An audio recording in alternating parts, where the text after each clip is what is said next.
Hi everyone! So I'm Fritz. So for today's video, usually gusto ko na yung One Piece when I start watching One Piece on Netflix. Now I saw mukha siyang blind box, pero hindi naman blind box. I saw ito na Yala.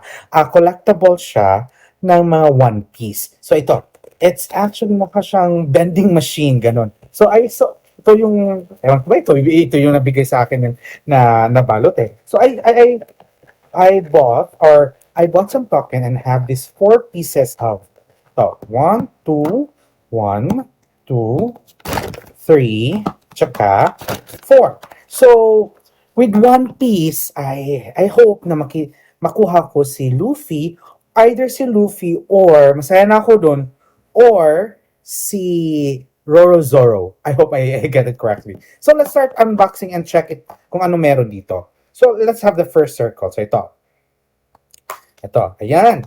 Medyo mahirapan to. So I have to do this, no? Ano ba to? Ang hirap naman, buksan. Oh, yun na nga, sabi ko nga kakos, it's in Ayala. Mukha siyang vending machine rather. Na, ayan.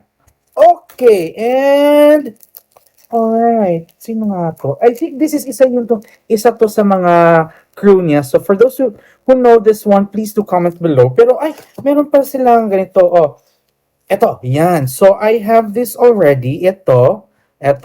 So I hope makukuha ko si ito, nakuha ko na to. So isa. Hopefully makuha ko to si Rorozoro or si Luffy. Ito. So I have the one. So let's have another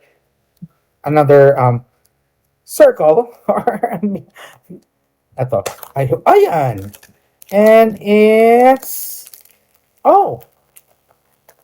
mukhang mga hindi ko pa ito kilalang character kasi sa Netflix yung first ko pa nakita ito.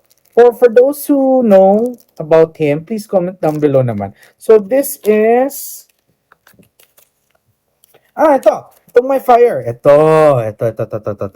So I have this and I have this. So dalawa na.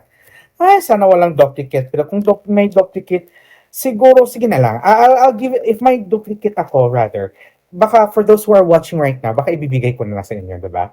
Diba? At least I made someone happy for those who wants to collect One Piece. So I have another one. So let me check. Okay. Open ko to. I'm still opening it. Ay, nako. Ito yun. Mahirap pa ni. Ano ba to?